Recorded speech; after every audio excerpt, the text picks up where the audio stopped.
Fishing is a patient sport.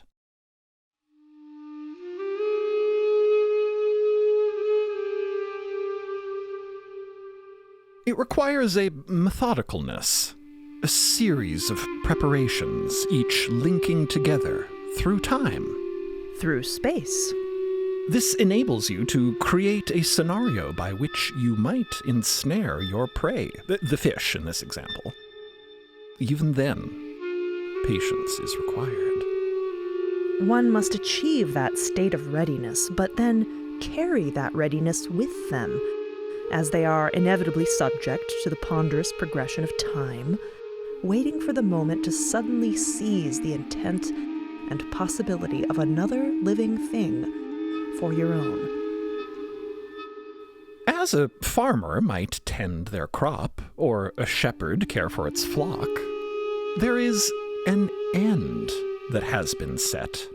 A point when the tables are turned and the fertilized plant or the fatted calf becomes itself consumed. So fishing is a kind of hunting in a similar sense. Just as the way a spider spins its web is not unlike the way a bear might study a stream, it is a predation. To fish is to exert one's will in a very thoughtful, deliberate, intentional, patient, self-serving way. For Steve, the day starts like any other. He parts the reed curtains to let in the morning light, that same dreadful, dark, honey orange burnt color, as always. Then he immediately redirects his thoughts to more simple, practical matters. Getting up, pulling on some rough plant fiber clothing, having breakfast. Ah, what a day. Steve ambles out to his current favorite fishing spot and checks on the traps from yesterday. There's a cluster of those flavorless little gummy things that he hates. Ugh. But it's better than nothing.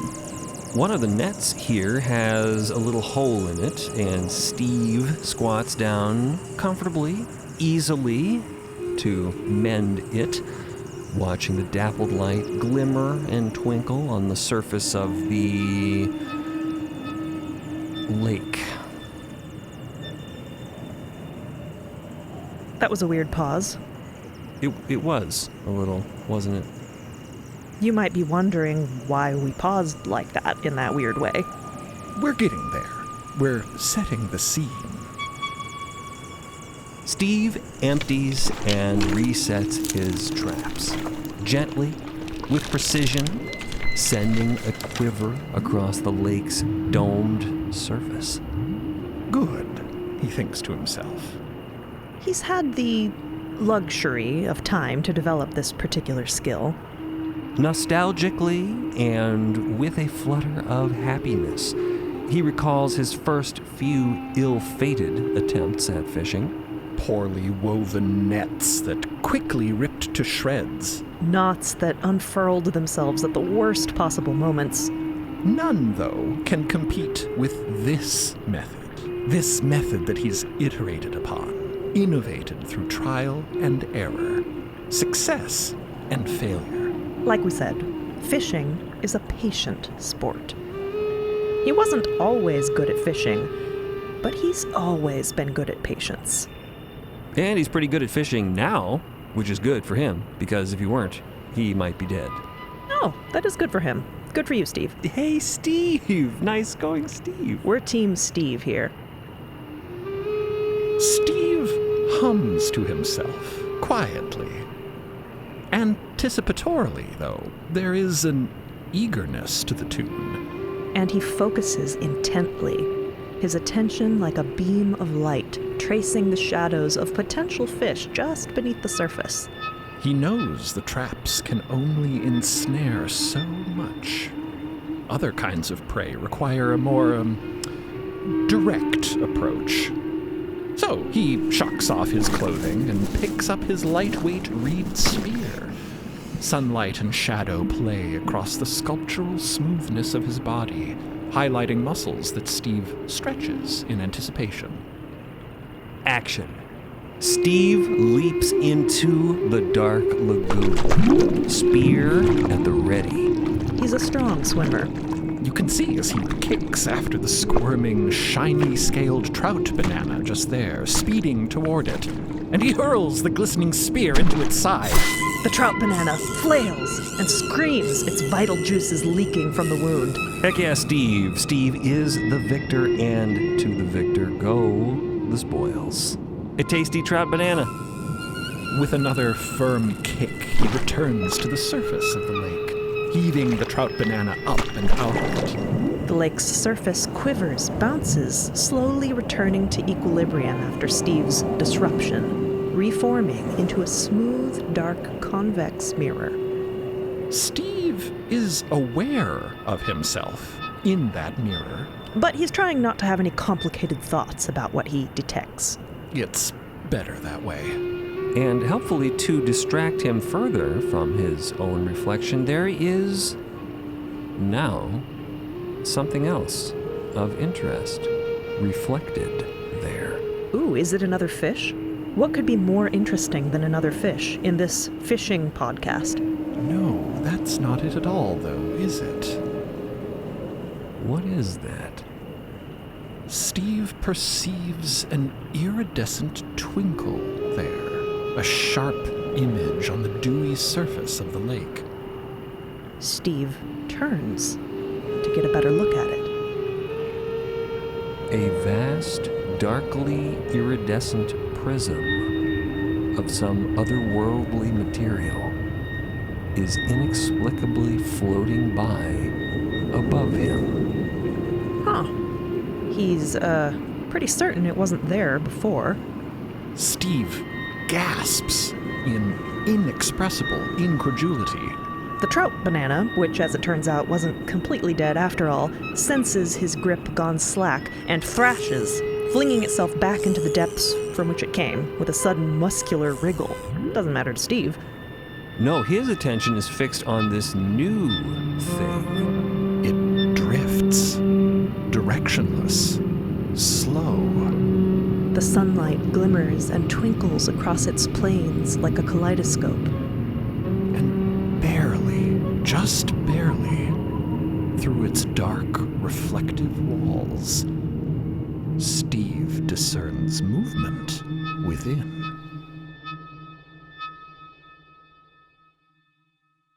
Inside the ship, chaos. Whoa! Where to start? Well, first and most jarringly, they are weightless. The universal gravity to which they are all accustomed is completely gone. All kinds of junk is floating around through the control deck, navigational charts of the Delta, pencils, punch discs. And the frantically flailing crew all drift gently with a zero-gravity weightlessness. In no book of science, in no essay of cosmological conjecture has it ever been posited that gravity was a thing that could simply stop being. There's people who can fly, sure, that's normal, that's always been a thing, but that's different from gravity not existing. This is super weird. A bluish emergency light is blinking. Actually, that's just Merlin's binocular eyes. There is no emergency light, though this situation could certainly qualify as an emergency.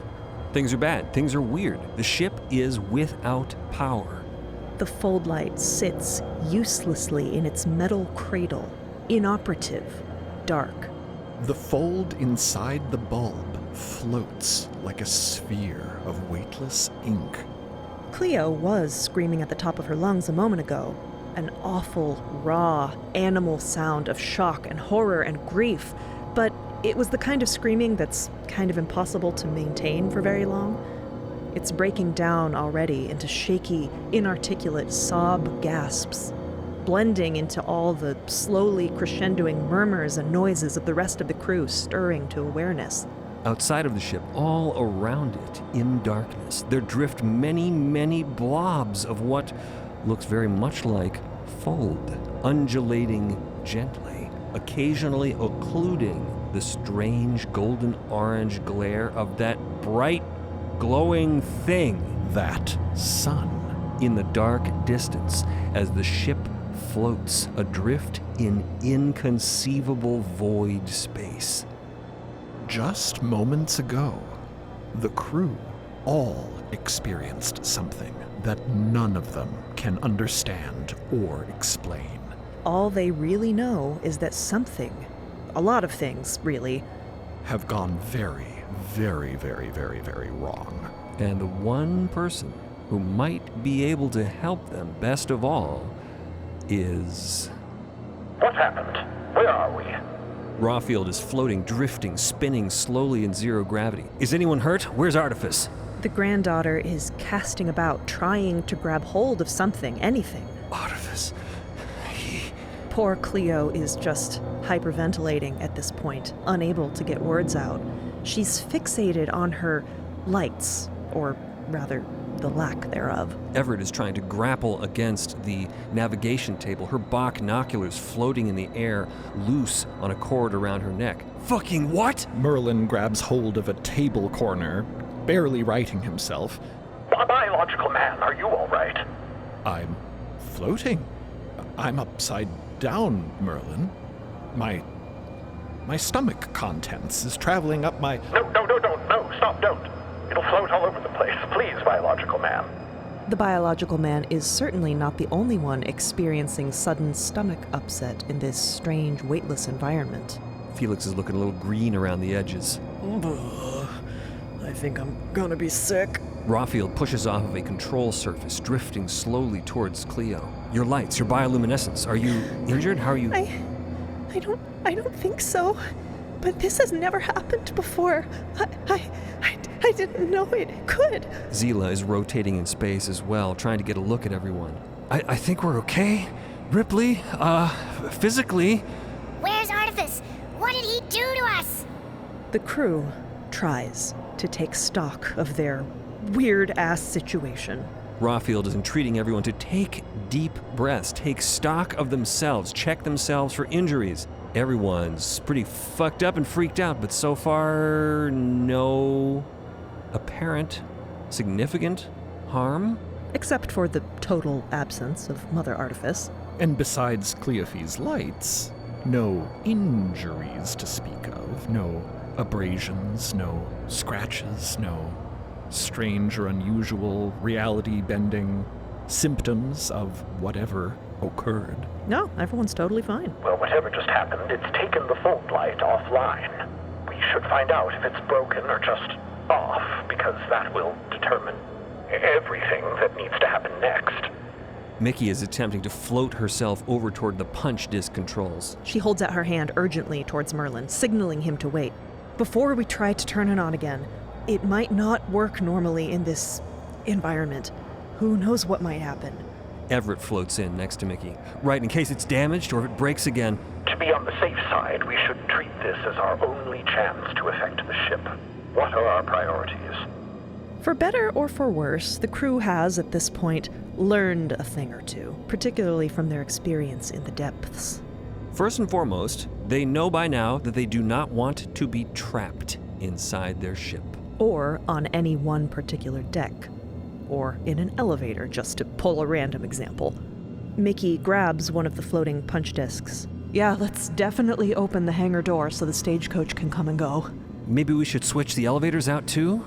Zila suggests. Swap it out with ladders so we can just move freely between decks in case... She examines the dark fold light nervously. In case, Rawfield agrees.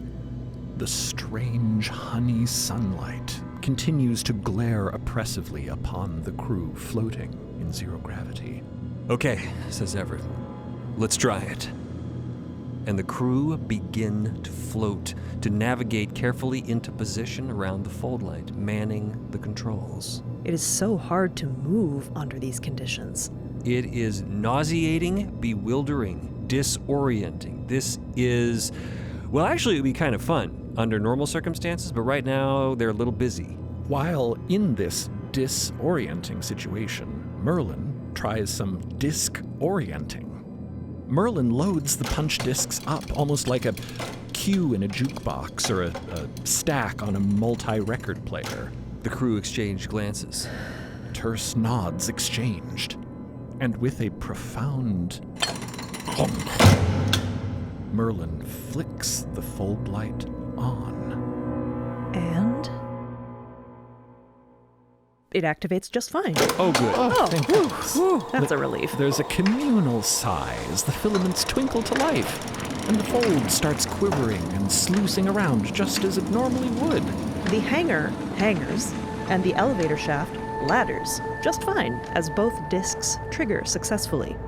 The spine of the ship becomes a hollow shaft studded with dark mica ladder rungs. And as it does so, a whoosh of strange-smelling, warm air gusts into the ship from the outside. Coming in through the open hangar. This space that they are in is, like most space our crew is familiar with, not a vacuum. They would have no reason to even think that. What a weird concept. A vacuum in space? Impossible. Unheard of. Well, and it is. It's not here. It's still unheard of, because this space has air. Everything is working just as it should. Everything is fine. Are you getting nervous? Like a huge pupil contracting, the sun irises down into a single point of light, a targeted eye of Sauron spotlight beam aimed directly and solely at the ship. Fierce, flaming heat surges inside of the control deck, and instantly, before anyone can react, there is a flash of giant movement. A huge, shadowy something vast, moving with incredible decisiveness and power, impacts the outside of the ship, sending the entire dark mica vessel into a spin, knocking the charts, pencils, discs, and crew into the wall just opposite this massive thing. Everyone is screaming. Omelette, frantically swimming all his little legs, manages to push off the nearest surface and launch himself into the now open ladder shaft, where he scrambles up out of sight, running towards Cleo's stateroom, presumably. A huge form moves with grace and speed, astonishing for its size, easily half as large as the ship. And yet, like an octopus squeezing through a tiny crevice, it dives straight into the hangar that they just opened. From the crew's vantage and control, all that they can see is the vast form swimming down and out of sight, straight towards the open hangar door. And a heartbeat later, an explosion of appendages erupts out of the ladder shaft in control, fast as fuck, and surges directly for the fold light. Dr. Rawfield hurls herself in front of the fold light. No, you don't! And it grabs her, innumerable spidering black digits grappling her body, heat flaring through the room. The singular sunbeam targets in, focusing on Rawfield like sunlight through a magnifying glass. She smokes. She screams. There's the smell of burning hair. And with a blinding flash and a deadly wave of raw heat, Rawfield is gone. Everything we're describing to you is happening within seconds. The crew barely has time to react. Simultaneously to all of this, something else entirely collides with the forward windows of control. A rhinoceros-sized shape leaping out of nowhere and splatting onto the glassy, dark mica exterior. They can hear muffled shouting from outside. Turn it off! Turn it off! Turn off the light! Turn off the light! With Rawfield out of the way, huge, hurtling appendages seize the fold light bulb now. Eyelash filaments whipping around it, clutching it, holding it tight. The sun flashes again, irising, zeroing in, targeting now the fold light itself with that narrowing beam of heat. Brightening, intensifying. Merlin slams the fold light lever, cutting power. The bulb goes dark, deactivating. And the thing instantly loses interest. And with a flash and another explosion of shadowy movement, a radiating shockwave of fiery heat, it is instantly gone, simply no longer there. And the sun abruptly de-irises back to normal, de-spotlighting.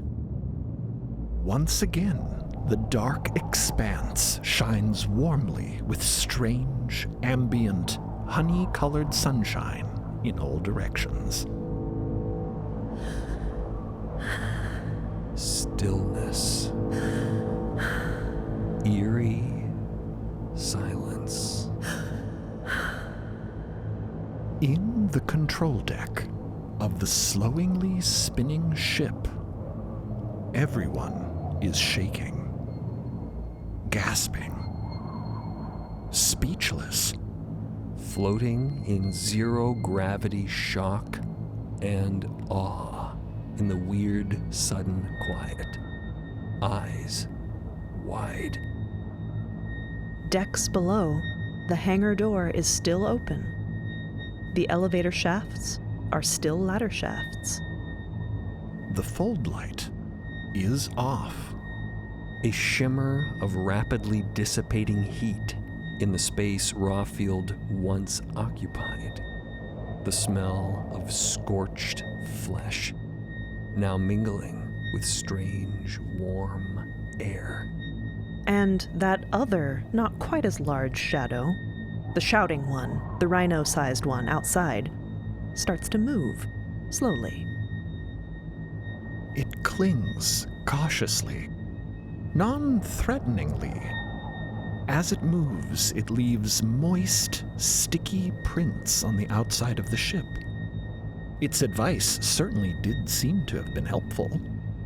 As everyone's vision recovers from the blinding flash of the sunbeam, they wordlessly, weightlessly observe a slouchy, purple-skinned, frog-legged, sort of rotund amphibian gel sack thing about the size of a rhinoceros.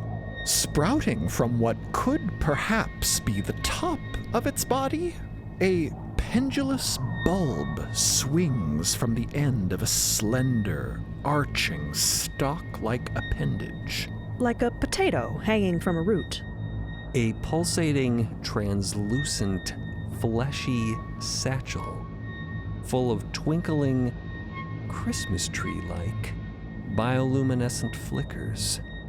And a ferrofluid-like swirl of dark, inky liquid. What the fuck? This dark liquid now coalesces into an almost iris-like or pupil-like shape, looking back at the crew. Hello?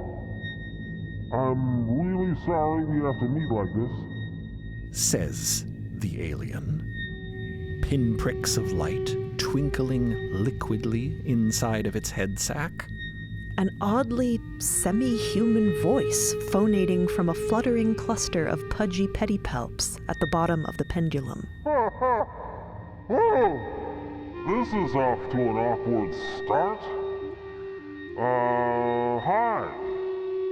I'm Steve.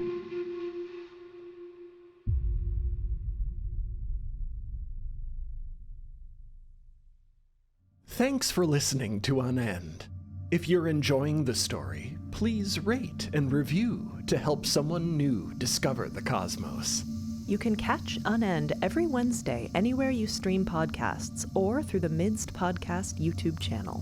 If you're looking to dive deeper into the story, become a Beacon member at beacon.tv or join the fold on midst.co to receive early ad-free access to episodes, behind-the-scenes exclusives, and lore-expanding bonus content. Or, if you just want to hear this podcast 2 weeks early and without ads, subscribe on Spotify or Apple Podcasts. To stay up to date on what's next in the cosmos, sign up for our newsletter on midst.co or find us on social media at MIDST Podcast.